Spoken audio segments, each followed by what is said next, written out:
Bonjour et bienvenue sur cette vidéo. Aujourd'hui, je réponds à une membre de ma communauté qui m'a posé une question. Comment savoir si on est prêt pour se lancer dans l'entrepreneuriat spirituel? Alors, si tu ne sais pas ce que ça veut dire entrepreneuriat spirituel, je t'invite à regarder une autre vidéo où je traite du sujet de l'entrepreneuriat spirituel. J'explique ce que c'est et j'explique surtout ce que ça peut t'apporter dans ta vie. Voilà, donc n'hésite pas à retourner voir cette vidéo.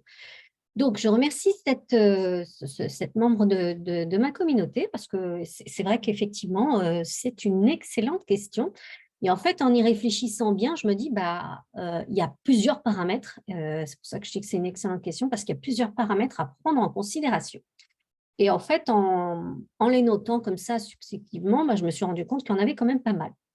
Donc finalement, il y en a 9 pour moi en tout cas, à travers ces 9 aspects-là, à travers ces 9 paliers. Si tu n'es pas au clair avec l'un de ces paliers-là, je t'invite forcément à les travailler, à les conscientiser. Le premier palier, c'est un palier qui est directement en lien avec tes besoins. Ça veut dire quoi? Ça veut dire que, en fait, les gens qui se lancent dans le salariat et les gens qui se lancent dans l'entrepreneuriat, et encore plus particulièrement dans l'entrepreneuriat spirituel, ce qu'il faut savoir, c'est que ce qui les sépare, fondamentalement, c'est surtout une histoire de besoin, de sécurité ou besoin de liberté. Ça veut dire quoi? Ça veut dire que souvent les salariés sont salariés parce que leur besoin de sécurité est beaucoup plus élevé que leur besoin de liberté. C'est un fait. J'ai un salaire à la fin du mois, j'ai pas besoin de courir, de faire quoi que ce soit. Je suis, bon, bien sûr, à part travailler, je suis, certain, j'ai la certitude d'avoir quelque chose à la fin du mois. Alors qu'un entrepreneur, lui, tous les mois, il repart à zéro. Il est jamais certain, d'avoir, enfin, ça dépend après des schémas, ça dépend de la manière dont il génère son argent, son chiffre d'affaires, mais il n'y a pas cette certitude. Donc, pourquoi? Parce qu'un entrepreneur, c'est parce que son besoin de liberté est supérieur à son besoin de sécurité. Ça ne veut pas dire que les entrepreneurs n'ont pas peur, qu'ils ne sont pas en insécurité, c'est pas ça. C'est que le besoin de liberté prime. Et parce que le besoin de liberté prime, ils sont prêts à prendre le risque, euh, comment dirais-je, d'être dans une sorte d'incertitude ou en tout cas de travailler cette certitude en termes de chiffres et donc de vivre avec. Voilà. Donc déjà, pose-toi la question de savoir où tu en es. Est-ce que c'est ton besoin de sécurité qui prime ou est-ce que c'est ton besoin de liberté qui prime? Voilà, ça c'est le premier palier. Le deuxième palier, et je le trouve hyper important, c'est de comprendre que tout n'est qu'échange. À partir du moment où tout n'est qu'échange, ça veut dire que dans l'entrepreneuriat, pour moi, je, je suis un entrepreneur qui propose un service, d'accord, et qui en récompense de ce service, je vais être valorisée à travers de l'argent. D'accord? C'est un échange. Je propose un service et moyennement ce service, je suis rémunérée pour la valeur que j'apporte à travers ma prestation. D'accord? Je suis au clair avec ça. Donc, je sais que c'est un donner et un recevoir. Donc, ça veut dire quoi? Ça veut dire que quand tu envisages d'être entrepreneur, si tu n'es pas au clair avec l'échange, si tu n'es pas au clair avec ton donner et ton recevoir, ça va être compliqué. Pourquoi je dis ça? Parce qu'il y a beaucoup de gens qui ont un sentiment d'imposteur, qui se sentent illégitimes. Donc, du coup, le donner-recevoir, ils ne sont pas dedans. Et donc, ils ne sont pas au clair avec leur service et ils sont gênés. Ils sont gênés de recevoir. Ça arrive, hein. Par exemple, vous prenez les artisans, vous prenez par exemple des électriciens ou des plombiers ou autres, souvent quand vous regardez leur business, ce sont des personnes qui travaillent beaucoup, qui ont du mal avec les devis et qui ont beaucoup d'argent à l'extérieur. Pourquoi? Parce que la paperasse, c'est pas leur truc, réclamer de l'argent encore moins, et donc du coup, ils sont toujours à flux tendu. C'est quelque chose qu'on observe, j'en parle avec mon expert comptable. Et voilà, il y a des métiers comme ça où c'est parce qu'ils ne sont pas au clair avec leur donner et le recevoir, et donc, du coup, c'est plus challenging pour eux. Et puis, donc, dans ce donner-recevoir, il y a aussi le rapport à l'argent. Si tu n'es pas au clair avec le rapport à l'argent, avec l'énergie argent, ça va être compliqué. C'est pour ça que je parle de cette conscience que tout n'est qu'échange et que l'argent n'est qu'une énergie. Voilà, ça, c'est le deuxième palier. Le troisième palier, en y réfléchissant bien, je me suis rendu compte, pour avoir accompagné de nombreux salariés à faire la transition pour pouvoir ensuite s'installer et générer leur 1er revenu, bah, je me suis rendu compte qu'il y a des profils. C'est-à-dire que ceux et celles qui ont l'habitude qu'on leur dise, quoi faire, ça va être compliqué pour eux d'envisager l'entrepreneuriat. Ça veut dire que dans ta vibration, tu dois avoir une certaine autonomie, tu dois avoir une certaine prise en charge. Donc ça veut dire quoi? Ça veut dire que dans ta nature, tu dois être un électron libre. Ça veut dire que, même si tu as été salarié, bah, comment expliquer ça? Tu étais déjà un électron libre. On n'avait pas besoin d'être derrière toi pour te dire ce que tu avais à faire ou à te morceler les tâches et voir, tu étais force de proposition parce que tu voyais des choses qui manquaient et tu n'hésitais pas à rééquilibrer, l'écosystème, à remettre des choses en place, même si ce n'était pas ton rôle. Ces gens-là, ce sont des électrons libres et une force capacité d'autonomie. Si tu n'es pas dans ce tempérament-là, ça sera beaucoup plus compliqué d'envisager pour moi l'entrepreneuriat. Ça veut pas dire que ce sera impossible, ça s'apprend, tout s'apprend. Mais en tout cas, voilà ce que j'ai pu observer concernant le troisième palier. Le quatrième palier, c'est être habité par une vision. Souvent, les gens qui se posent la question de savoir s'ils vont arrêter l'entrepreneuriat, si ceci, si cela, ou qui ont du mal et c'est souvent des gens qui ne sont pas habités par une vision. Parce que la vision que tu as, toi, d'un point de vue personnel, dans le poste que tu occupes, et la vision concernant ta communauté, la vision de ta contribution, ce que tu souhaites apporter à travers ton entreprise, c'est quelque chose qui t'anime et que tu dois nourrir. Pas que tu dois, mais l'idéal, ce serait de le nourrir de manière à ce que cette vision te porte et te porte sur de nombreux mois, des années et de nombreuses années, jusqu'à faire en sorte de bâtir un écosystème qui puisse te correspondre avec des services en lien avec les besoins du marché et que surtout que tu puisses aider de nombreuses personnes. Donc voilà, pour moi, je pense que si tu n'es pas un visionnaire, ce sera moins évident. Le cinquième palier, c'est savoir se remettre en question, bien évidemment. Parce que comme je l'ai expliqué, l'entrepreneuriat spirituel, pour moi, c'est un entrepreneuriat holistique. Ça veut dire que c'est une dimension où tu es amené à aider les gens, à les aider à se dépasser, à les aider. Donc, ça veut dire que tu dois être capable, toi, en tant qu'individu, à te remettre en question d'un point de vue personnel.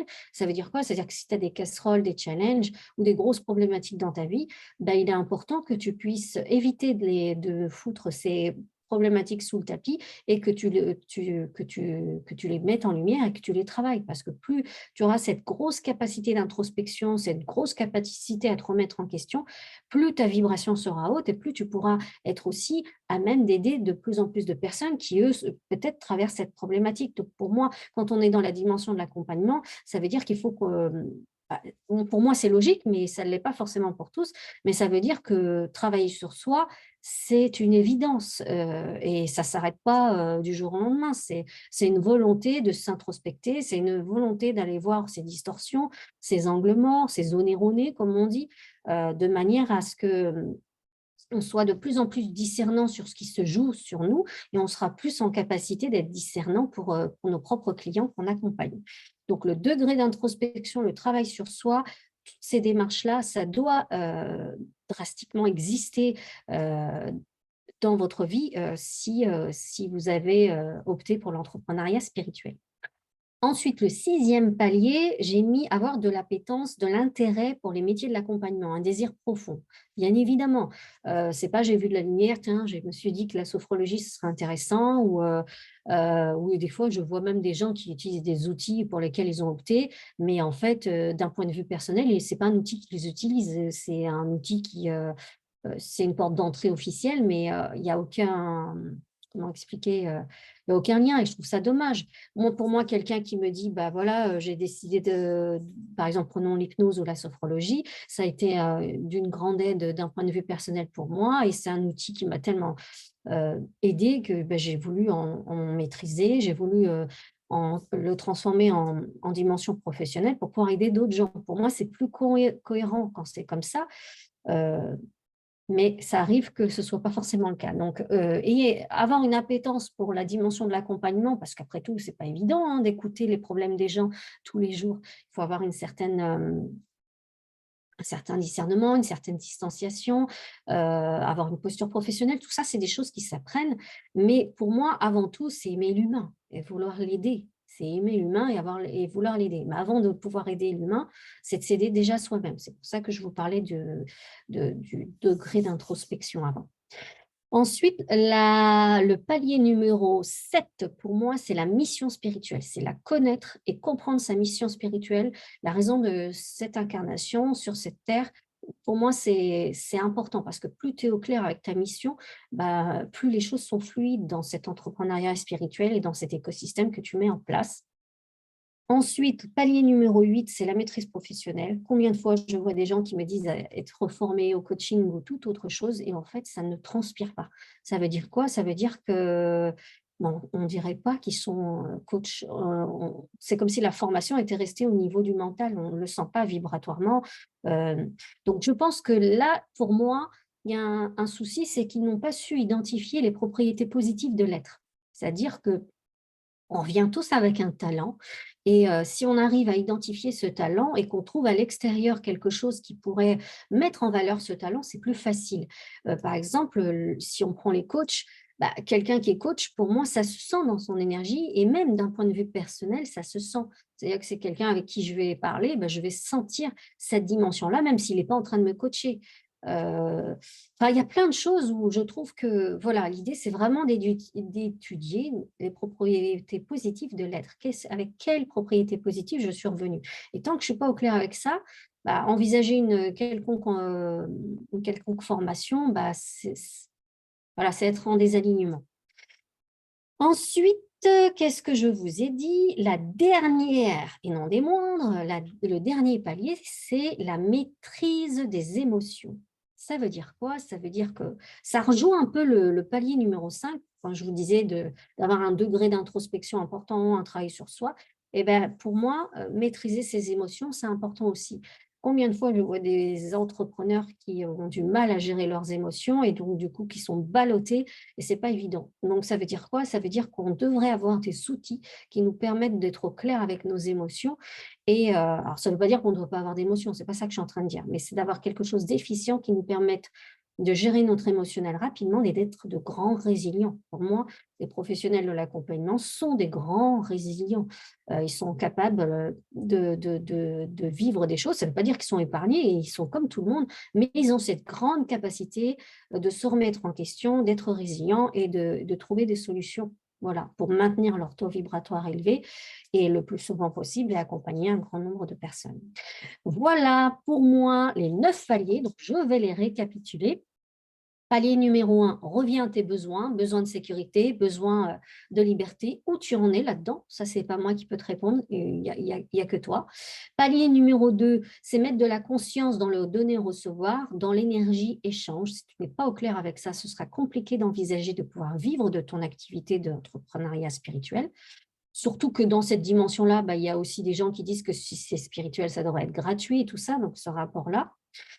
Palier numéro 3, comment est ton tempérament? Est-ce que tu es quelqu'un qui a besoin d'être guidé, qui a besoin d'être, où on doit te morceler à chaque fois les actions, ou tu es un électron libre et tu as cette grande capacité d'autonomie, de te débrouiller par toi-même, d'avoir ce moteur pour pouvoir avancer par toi-même? Palier numéro 4, eh bien, tout simplement être habité par une vision, parce que si tu n'as pas de vision pour toi, d'un point de vue personnel, professionnel, pour ton entreprise, pour ta communauté, bah, ça ne va pas être aussi simple que ça de naviguer à vue. L'idée, c'est que tu puisses avoir un point de mire, quelque chose qui t'habite, qui t'anime. Palier numéro 5, savoir se remettre en question, un gros degré d'introspection, un gros travail sur soi, c'est nécessaire pour se désencombrer de tout ce qui pourrait, tout ce qui pourrait comment dirais-je, me challenger. Je ne mets pas ça sous le tapis, je le mets en lumière parce que ça me permettra d'être une meilleure accompagnante et une meilleure personne aussi. 6e palier, c'est avoir l'appétence pour les métiers de l'accompagnement, d'accord? C'est pas j'ai vu de la lumière, je me suis formée et voilà. Non, c'est est-ce que c'est depuis tout petit, je suis attirée par l'humain, par le potentiel humain, par l'évolution humaine et par l'aide. Palier numéro 7, connaître et comprendre sa mission spirituelle. À partir du moment où vous connaissez la configuration dans laquelle vous vous êtes incarné, que vous connaissez vos potentiels, vos talents et la mission qui vous a été donnée dans cette incarnation, je trouve que envisager l'entrepreneuriat spirituel dans ce cas-là, bah, c'est facile, c'est mieux. 8e palier, c'est la maîtrise professionnelle. Ça veut dire quoi? Ça veut dire avoir une grande capacité d'apprentissage dans la niche sur laquelle vous êtes, le métier que vous avez choisi. Alors encore une fois, repensez à ces hautes propriétés positives de l'être, et faites en sorte que ces propriétés positives soient en adéquation avec le choix de la formation, que vous puissiez transpirer ce métier, que vous puissiez sentir ce métier en vous.